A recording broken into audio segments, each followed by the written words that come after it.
Hi everyone. I am starting my video with you in my hand because there's been some big changes at the Appleton house that I wanted to share with you guys. So I think I can swap this around. Ta-da! We have redone our kitchen. I got new countertops. I got new backsplash. This is what we're making today. But I got a new sink. Love the countertops. Love the backsplash. And then we painted. And that still needs to be painted. We didn't know originally if we were going to keep it or not, but we decided after painting all of this wonderfulness last weekend that this definitely needs to happen and will happen sooner than later. But just wanted to give you guys a quick tour of my kitchen. One of my new favorite features is my glass washer.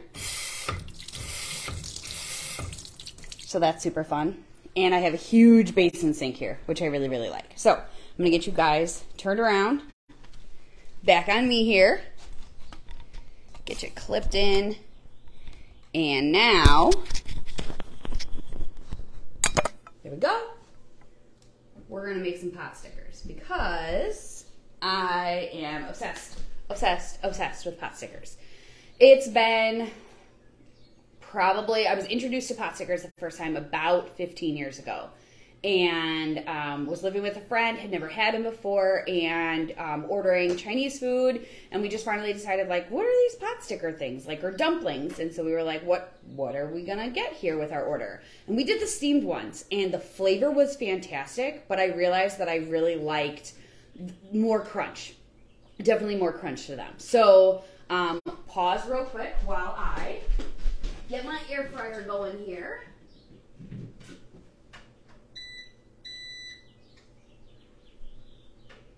All right, so I've got that preheating. We added this new shelf back here so that my air fryer can always be out and available to myself and my family, because it's more than just an air fryer. It does pizzas, it does toast. It's basically like an oven, so I don't have to turn on this big oven and heat up my entire house. So I think I forgot to swap the direction of the camera. So this probably doesn't say Sous Chef Sarah to you, it says gobbledygook. But sorry about that. But anyways, so there's a lot of places out here that have pot stickers. People's Park is probably one of my favorites. That's not from like a traditional Asian restaurant. Like their chicken satay that they have, skewers, and then their pot stickers are like two of my favorite appetizers. Following right up there with their crab rangoon egg rolls. Like those are also good. I do like a traditional crab rangoon better than the egg roll, but those are like my top 3 appetizers. And twice last week, I ended up at People's Park with a friend for a late dinner and did pot stickers and their Frankie's garden salad. And then I did the same exact dinner on Sunday night when we went there with the family. So this is my attempt at pot stickers. My husband loves the sweet chili sauce that comes with the pot stickers at People's Park so much. He said that he would dip everything possibly in it that he has. He wanted me to finish eating my pot stickers so he could like dip his fries in it. Like it was so fantastic. So I made a close version of that. But ultimately the star of the show is the pot stickers. So I'm starting with some ground pork, just bought from the store. I bought a bag of like coleslaw mix. You could just buy regular cabbage, but I like using coleslaw mix in salads, so this is like multi-purpose for me, so I'm not wasting. It said to finely dice it and then add a little bit of salt to it so that the liquid comes out of the cabbage. I didn't notice any issue, and I really didn't want my cabbage to get too soft so that it has that little extra textural area, like flavor, umami-ness to it.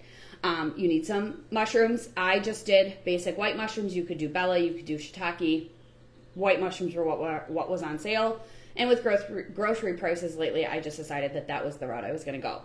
Green onions, ginger, garlic, salt.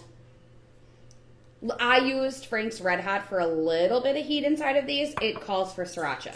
And then you need wonton wrappers. So these are the same kind of wonton wrappers that I used when I made the crab rangoon egg rolls, but these are the smaller ones. These are the dumpling size. So I have my mixture right here. This is probably about 1/4 pound left of what I have, and it's going to make quite a few egg rolls. So you need some water for sure, because you have to seal that. But basically, I just mixed everything together really good with a spoon. Just made sure that, you know, each bite is going to have different stuff in it. And I'm taking about a tablespoon, plopping it in the middle of my wonton wrapper, and then just using my finger, dipping it in the water, and getting 2 edges of the wonton wrapper totally soaked. And then you're just going to fold it, not folding the cheese like in Schitt's Creek, but you're going to fold it in half and push it and make sure it's sealed really tight. You don't want any of that flavor to be able to escape. So I'm pushing it together really tight. There are so many different ways you can end up like folding these edges around and folding the top in. The way that I found it, and I'm still learning things on my air fryer, but the way that I found it works best is to leave it with those extra edges out. They get extra crispy and crunchy, which is awesome. So I'm gonna grab another one. I'm just gonna make a few and get these in the air fryer. I've got, and then I will post a final as soon as I can get these in. So that's almost preheated over there, which is awesome. I preheated it. The first batch that I did at 360, but I'm preheating it a little bit hotter just so that it gets nice and warm in there first. And then I'm going to get these going, and then I'll be able to show you guys the end result. So we had some of these with dinner, and they were fantastic. So, you know, Waukesha has a lot of really good options of different Asian cuisines, a lot of really good options. And everyone has their own little flair and think that's like the thing that they make the best. Like there's definitely a place that I say is hands down the best sesame chicken I've ever had, but then there's a place that I'm like, ooh, but I like their sweet and sour pork better at this location. So I don't think you can go wrong. Everybody's got their own little specialty and own little part that they like the best. And I think that that's awesome. All right, so I've got 3 of them made. I'm going to stop at this point. I'm just using the pizza pan that came with my air fryer to spray these. That's preheated now, so that's awesome. So I'm just going to coat these. I'm also coating my air fryer pan so that they don't stick. And now I'm going to plop these on the pan. And then when I flip them halfway through, then I will coat the other side with cooking spray. So I've got those in there. The timer automatically starts on those, so they will be done shortly. But the sauce, pause quick. All right, the chili sauce that I made, the sweet chili sauce that I made, came together super quick. You could obviously buy from the store, but I decided to make my own from scratch. So I did 1/4 cup of, I have rice wine vinegar, but you can use any white vinegar that you have, a 1/4 cup of water, and a 1/2 cup of sugar. I know, sounds extreme, but that vinegar and that sugar really balance each other out nicely. And then the star of the show to bring in that heat is some red pepper flakes. If you wanted to bring in a more smoky flavor and everything first, you could smoke these, but you've probably heard me say this before. I'm not a huge spice person. Like, I'm not super spicy. I even dabbled lightly on this when I put it inside of the mixture. So I started light. I didn't toast them. I didn't want that in the air in my house either. And then you just boil it on your stove and just constantly keep stirring it. Then, in order to get it as thick as this is here, I added cornstarch. So cornstarch and water like slurry, and then added it to it. The first batch of cornstarch that I put in there didn't seem to do much, and I turned up the heat and it wasn't doing anything. I added just a little bit more by utilizing actually the sauce instead of adding more water to it. It thickened up so much, it literally turned into like almost a dough. So then I had to play around with it because I wanted to save it and I didn't want to lose it. So I ended up adding some more soy sauce to it. I have hoisin sauce in my house, so that I use a lot in Asian cooking. Added a little bit of that and a little bit more vinegar, and I was able to get it thinner. Then I realized that I wasn't seeing chili flakes kind of throughout the entire mixture, so I added more chili flakes. So as this sauce develops, I'm sure it's going to get a little bit more spicy, but honestly, the amount of sugar and the vinegar in there really balance out nicely, and you don't get so much heat. Plus, there's not a lot of heat in the pot sticker itself either, so without having a ton of heat, they're really delicious together. So I have a ton of wonton wrappers that are left over. Once they're open, they only last for about a week, so some of these might go to waste. You can fry these up. You could bake them, possibly in an air fryer, to make like crispy wontons to go on top of salads, things like that. But I'm definitely going to make the rest of this mixture, and then I will be able to have more wontons going. So again, I'll just show you while that's cooking. We've got like 3 minutes left before I flip, and I just want to show you how brown they get. I won't make you stay on the camera for the whole thing. But again, little tiny wonton. My mixture. You could get a little bit more creative. Definitely add more sriracha, more heat if you wanted to in there. But this is just, you know, store, ground pork, mushroom, cabbage, green onion. I don't know if I mentioned that before, but definitely some diced green onion. And everything I diced up small. I didn't go crazy, crazy small.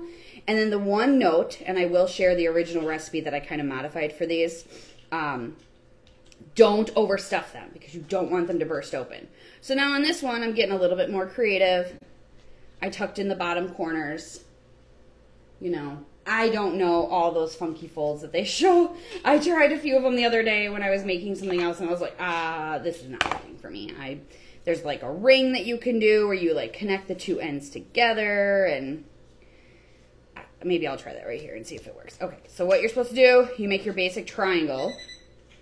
Then you grab the two ends and loop them together like this. And then it's kind of like a little pocket or like a little envelope. I don't know. We'll see how that one fries up too. All right, it beeped. I know I'm not fully done, but I'm gonna take a look at them real quick and possibly bring them over to show you. Oh yeah. Whew. All right, so my oven, like I said, is a little bit hotter this time than I did on the last round.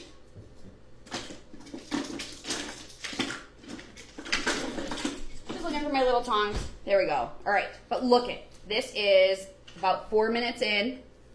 They're crispy already. I'm gonna turn the temperature down a little bit just because I don't want these to overcook, and I've got to make sure that pork is cooked on the inside. So I'm gonna bring the temp down a little bit here.